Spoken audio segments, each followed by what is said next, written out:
I was the family black sheep until the day I inherited everything and watched them all come crawling back. For 28 years, I was invisible at every holiday dinner, while my cousins got praised for their mediocre achievements. I could cure cancer, and they'd still ask when I was getting a real job. My Aunt Veronica would literally step around me to hug the person behind me. Uncle Randall would introduce his kids to strangers but forget I existed entirely. This is my nephew Theo, the doctor, and my daughter Ava, the lawyer. He'd beam at dinner parties, his chest puffed with pride. Then his eyes would slide right past me like I was furniture, even though I was standing right there holding a bottle of wine I'd brought as a hostess gift. My crime? I dropped out of law school to start a tech company. In their minds, I was a failure who'd thrown away a prestigious career to play with computers. The fact that my company was thriving, pulling in 7 figures annually, meant absolutely nothing. I wasn't a lawyer, doctor, or banker, so I didn't exist in their social hierarchy. I stopped trying after my college graduation. I'd earned my master's in computer science while working full-time, maintaining a 4.0 GPA despite pulling 60-hour weeks. When I shared the news in the family group chat, it went completely silent. Meanwhile, when my cousin Finn got promoted to assistant manager at a coffee shop, it generated 47 congratulations and 3 separate celebration dinner invitations. At Christmas dinners, I'd sit at the kids' table despite being older than half the adults present. At weddings, I wasn't included in family photos. They'd literally ask me to step aside so they could get just the family shots. During conversations,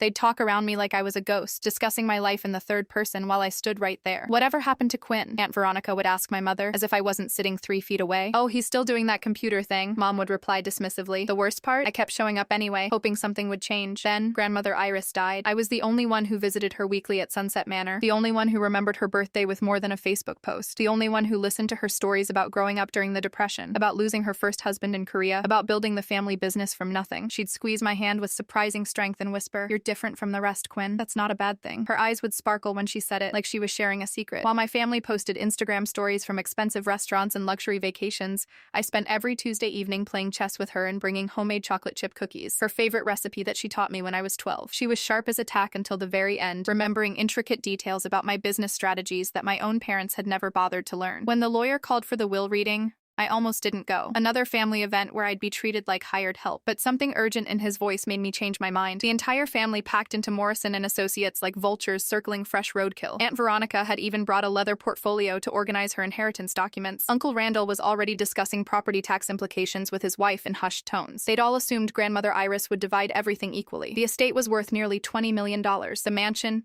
investment portfolios, family construction business, even split 12 ways, everyone would walk away millionaires. I sat in the back corner, invisible as always, watching them count money that wasn't theirs yet. The lawyer cleared his throat and began reading in his practiced monotone. He, Karina, and Tittle only one video of my mother and daughter.